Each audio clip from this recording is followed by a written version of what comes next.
Alright, so hello Insiders, मेरा नाम है असीम और आप लोग देख रहे हो बॉडी बिल्डिंग इनसाइडर। तो गाइस, बॉडी बिल्डिंग की दुनिया से काफी सारी अपडेट्स और इस बार तो प्रेस कॉन्फ्रेंस का सारा हाईलाइट लेकर आ चुका हूं। तो इस वीडियो को स्टार्ट करने से पहले इस वीडियो को लाइक कर दीजिए और सब्सक्राइब करिए बॉडी बिल्डिंग इनसाइडर को। एंड फ्रेंड्स, आप बॉडी बिल्डिंग इनसाइडर को इंस्टाग्राम पे भी जाकर फॉलो कर सकते हो, मैं वहां पे भी रेगुलर अपडेट्स डालता रहता हूं। तो भाई, अब हमारी ओलंपिया की प्रेस कॉन्फ्रेंस खत्म हो चुकी है, लेकिन उससे पहले मैं बात करना चाहूंगा जो कि हमारी थोड़ी बहुत अपडेट्स आ रही है। उसके बाद हम लोग सीधा बढ़ेंगे अपनी प्रेस कॉन्फ्रेंस के बारे में, जो हाइलाइट्स वगैरह हुई थी उसके बारे में हम लोग बात करेंगे। सबसे पहले दोस्तों मैं बात करना चाहूंगा भुवन चौहान के बारे में और उनकी एथलीट चेक इन जो है हमारा मेंस फिजिक का खत्म हो चुका है, जिसके अंदर की अगर मैं ट्रंक नंबर के बारे में बात करूं तो भुवन चौहान का ट्रंक नंबर है 8 और नंबर 8 उनका ट्रंक नंबर है। और कैप्शन के अंदर भुवन मेंशन करते हैं कि इनका तीसरी बारी ये ओलंपिया स्टेज पर चढ़ने वाले हैं। उनके लिए एक बहुत ही बड़ी ग्रेट फीलिंग है जो कि इतने बड़े मंच पर वो चढ़ने वाले और परफॉर्म करने वाले हैं, और अपने फैंस को थैंक यू लिखते हैं कि उन्होंने इतना सपोर्ट किया भुवन को, उस वजह से उनको थैंक यू वगैरह लिखते हैं। And guys, Bhuvan is ready to rock on stage. बाकी सैटरडे को इनका प्री जजिंग शुरू हो जाएगा जो कि हमारी मेंस फिजिक की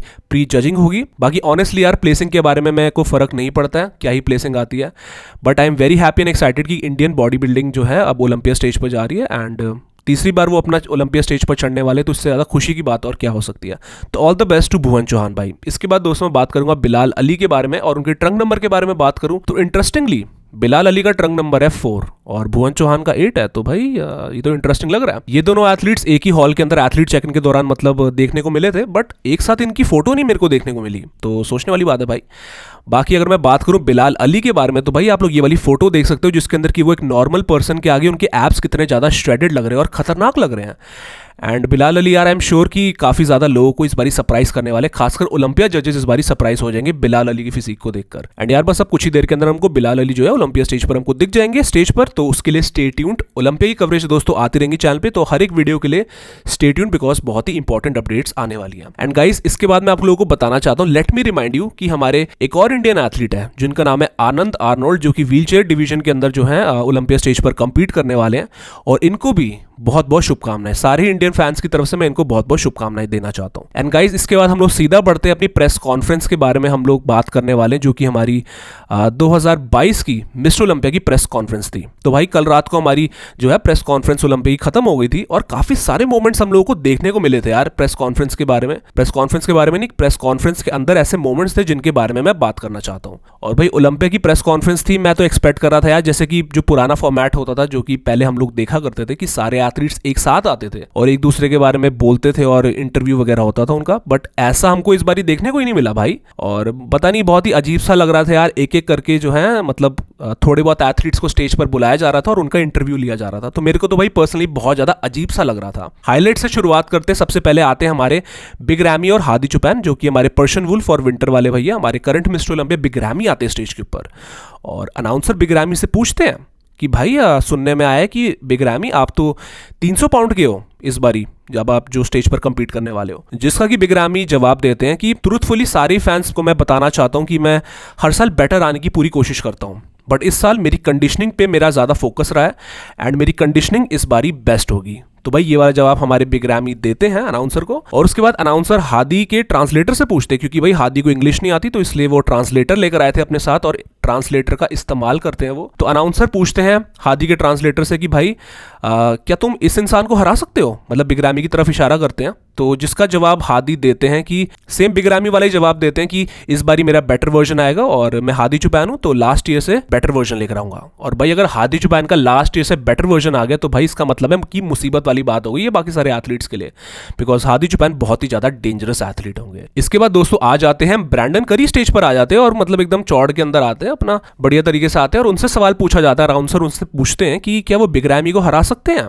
जिसका कि ब्रैंडन करी जवाब देते हैं कि इस बारी मैं ज़्यादा मसल लेकर आ रहा हूँ और ज़्यादा क्वालिटी पे मैंने फोकस करा है।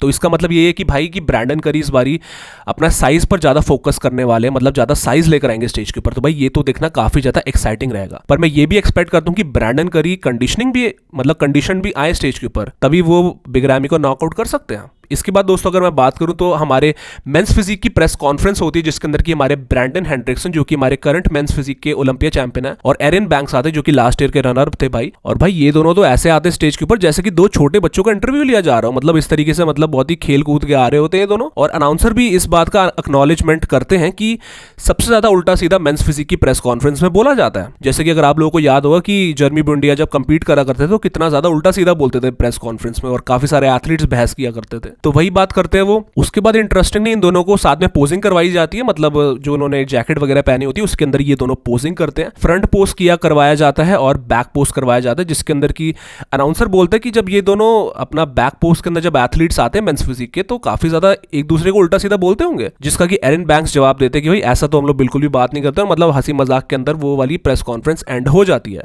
नेक्स्ट हाईलाइट के ऊपर बात करते हैं, और नेक्स्ट हाईलाइट के अंदर हमारे डेरिक लंसफोर्ड और विलियम बोनाक के बीच में जो है बात वगैरह होती है। ये दोनों आते हैं फिर से स्टेज के ऊपर प्रेस कॉन्फ्रेंस में, और एक दूसरे को एक्नॉलेज करने के बाद अनाउंसर जो है डेरिक लंसफोर्ड से ये पूछता है कि आपका वेट क्या है, मतलब आपका करंट वेट आजकल क्या चल रहा है। तो जिसका कि डेरिक लंसफोर्ड जवाब देते हैं कि भाई मैं जो हूं लो मिड 230s के अंदर हूं मैं। तो आप लोग एक्सपेक्ट कर सकते हो कि यार उनका करंट वेट अराउंड 232 या फिर 234 के आसपास होगा डेरिक लंसफोर्ड का, जैसा कि वो मतलब बता रहे हैं हम सभी लोगों को। बाकी अनाउंसर जो है वो विलियम बोनाक के पास जाते हैं और उनसे पूछते हैं कि क्या वो इस साल टाइटल जीत सकते हैं, मतलब इस बारी हासिल कर सकते हैं टाइटल ओलंपिया का। जिसका कि विलियम बोनाक जवाब देते हैं कि इस बारी वो कुछ डिफरेंट लेकर आने वाले हैं, something is different in the air, ऐसे करके जवाब देते हैं। तो भाई आप लोग एक्सपेक्ट कर सकते हो कि विलियम बोनाक ने जो इंप्रूवमेंट्स लेकर आए हैं इस बारी ऑफ सीजन के अंदर, जो उन्होंने तैयारी करी है, हमको कुछ अलग ही फिजिक देखने को मिलेगी विलियम बोनाक की तरफ से। इसके बाद हम लोग अपनी नेक्स्ट हाईलाइट की तरफ बढ़ते हैं और हमारे हंटर लब्राडा आ जाते हैं भाई स्टेज के ऊपर, और उनसे ये पूछा जाता है, मतलब अनाउंसर ये पूछता है हंटर लब्राडा से कि लास्ट ईयर उनको 4th प्लेसिंग मिली थी और कई फैंस कह रहे थे कि उनको ये तो तोहफा मिल गया था 4th प्लेसिंग का। तो हंटर लब्राडा इसका जवाब देते हैं और काफी इंटेलिजेंट आंसर देते हैं। वो मतलब ये जवाब देते हैं कि जिन लोगों से आप एडवाइस नहीं लोगे आप उनसे क्रिटिसिज्म भी ना लिया करो। तो ऐसा जवाब देते हैं और उसके बाद कहते हैं कि मैं सिर्फ जजेस का ही ओपिनियन मैटर करता है और मैं सिर्फ उन्हीं की बात सुनता हूं, और जो मुझे 4th प्लेसिंग मिली थी लास्ट ईयर वो बिल्कुल करेक्ट प्लेसिंग थी और मैं उससे ज्यादा भी डिजर्व नहीं करता था। तो ऐसे करके इंटेलिजेंट आंसर हमारे हंटर लब्राडा देते हैं। और फिर आते हैं दोस्तों हम लोग एंड्रयू जैट के बारे में हम लोग बात करते हैं। भाई एंड्रयू जैट ने भी काफी सारे हाईलाइट्स हम लोग को दिए थे, एंड लिटरली बता रहा हूँ भाई, जब एंड्रयू जैट जब स्टेज पर आते हैं ना, वहां पे लिटरली मेरे को वो रिमाइंड कर रहे थे काई ग्रीन की जो विथ होती है ना, वो जैकेट पहनकर आया था बट फिर भी उनकी जो विथ लग रही थी बिल्कुल काई ग्रीन जैसी लग रही थी। एंड उसके ऊपर जो उनकी हाइट है एंड्रयू जैट की, उसके लिए तो भाई वो एकदम डोमिनेट, मतलब उनकी एकदम डोमिनेटिंग प्रेजेंस लग रही थी स्टेज के ऊपर। तो वो तो भाई मेरे को मेंशन करना ही था।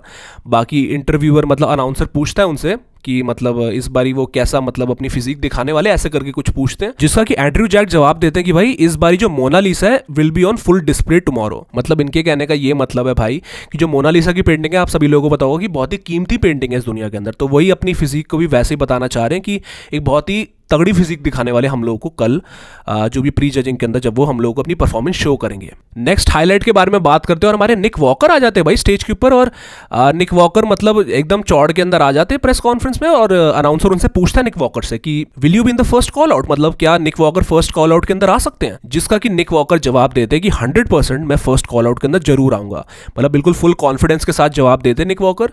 एंड फिर आते हैं भाई ब्लेसिंग अवेडेबू आते हैं और एकदम कॉमेडी तरीके से आते हैं स्टेज के ऊपर, मतलब बिल्कुल क्रिंज वर्दी मेरे को लग रहा था देखना, बट वो निक वॉकर को बोलते हैं, मतलब निक वॉकर को मतलब सीधा 1-on-1 फेस करते हैं और बोलते हैं कि वी हैव अनफिनिश्ड बिजनेस। तो जिसका कि निक वॉकर जवाब देते हैं कि बहुत ही फनी उन्होंने आंसर दिया और जवाब दिया था निक वॉकर ने, और वो ये कहते हैं कि मैं थर्ड कॉल आउट वालों से बात नहीं करता और रिप्लाई नहीं देता उन लोगों का। तो बहुत ही वही सैवेज तरीके से जो है निक वॉकर ने जवाब दिया है ब्लेसिंग का। और नेक्स्ट हाईलाइट के बारे में बात करते हैं तो भाई हमारे राफेल ब्रांडो या फिर हाफियल ब्रांडो बोल सकते हो भाई, ब्राजील की लैंग्वेज में इनको हाफियल ब्रांडो बोला जाता है। तो भाई वो आते हैं स्टेज के ऊपर और सभी लोगों से हाथ वगैरह मिलाते हैं और एक गिफ्ट लेकर आते हैं भाई वो स्टेज के ऊपर, और वो गिफ्ट देते हैं निक वॉकर और हंटर लब्राडा को, और उनको गिफ्ट पकड़ाने के बाद कहते हैं कि इसको खोलो भाई, इस गिफ्ट को खोलो। जिसके अंदर भाई खोलने के बाद हमको पता लगता है कि उनको गिफ्ट के अंदर वो रुमाल देते हैं, और जिसका भाई जवाब वो ये देते हैं कि मुझसे हारने के बाद निक वॉकर और हंटर लब्राडा को आंसू पोंछने के लिए कुछ ना कुछ तो चाहिए होगा, तो वो रुमाल का यूज कर सकते हैं भाई। तो ऐसे करके थोड़ा बहुत फनी गिफ्ट उन्होंने दिया था, राफेल या फिर हाफियल ब्रांडो ने दिया था भाई। तो बहुत ही ये भी फनी सेगमेंट था। फिर आते भाई हमारे माइकल क्रिजो आ जाते हैं स्टेज के ऊपर और अपनी जैकेट उतार के मतलब टैंक टॉप के अंदर पोजिंग वगैरह करना शुरू हो जाते हैं, और अनाउंसर जो है एंड्रयू जैट से पूछता है कि भाई क्रिजो का साइज के बारे में वो कुछ कहना चाहते हैं। तो जिसका कि एंड्रयू जैक जवाब देते हैं कि भाई ये गेम जो है वो साइज का नहीं है, क्राफ्टिंग मतलब क्राफ्टिंग होनी चाहिए फिजिक के ऊपर, यानी कि वो कंडीशनिंग की तरफ इशारा करते हैं। तो भाई क्रिजो का यही ओपिनियन था यार मेरा कि क्रिजो एकदम जैक्ड लग रहे थे और एकदम बहुत ही अनएक्सपेक्टेड था उनको ऐसा देखना। और वो इंग्लिश नहीं बोल पाते तो वो अपनी फिजिक से बात कर रहे थे स्टेज के ऊपर, तो बहुत ही इंटेलिजेंट तरीका था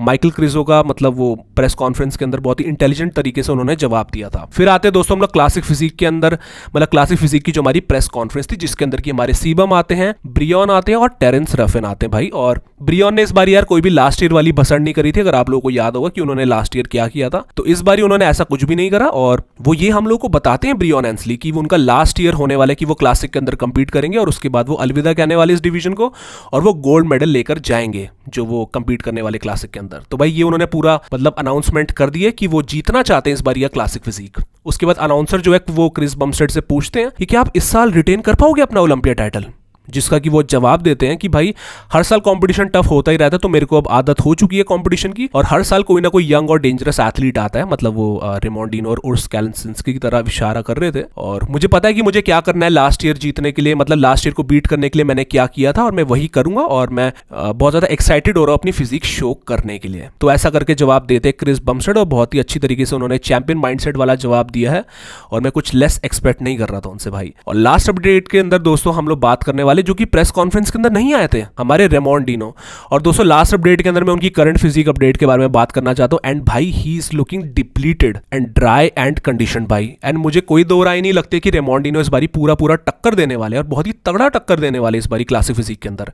एंड ये ब्राजील के बॉडी बिल्डर है और इनकी हाइप बहुत ज्यादा बनी हुई है रेमोंडिनो की। एंड सही में भाई बहुत ही इंटरेस्टिंग मुकाबला हम लोगों को देखने को मिलेगा क्लासिक फिजिक का। तो भाई ये थी हमारी प्रेस कॉन्फ्रेंस और हमारी जो भी इंपॉर्टेंट अपडेट्स आई थी ओलंपिया से। और भाई मैं आप लोगों को बताना चाहता हूँ जो भी हमारी ओलंपिया की अपडेट्स आएगी और कवरेज होगी आपको इसी चैनल के ऊपर मिलती रहेंगी और हमारी रेगुलर वीडियोस आती रहेंगी। तो भाई स्टे ट्यून्ड। और आज जो है हमारी 212 की प्री जजिंग हो जाएगी आज रात को हमारी, और उसके बाद जो है कल से हमारा जो है प्री जजिंग शुरू हो जाएगी बाकी सारी डिविजन्स की भाई। तो स्टे ट्यून्ड रहिए सारी वीडियोस के लिए। तो भाई मैं आप सभी लोगों को मिलता हूं अगली वीडियो के साथ, तब तक के लिए अपना ख्याल रखिए। Take care and bye.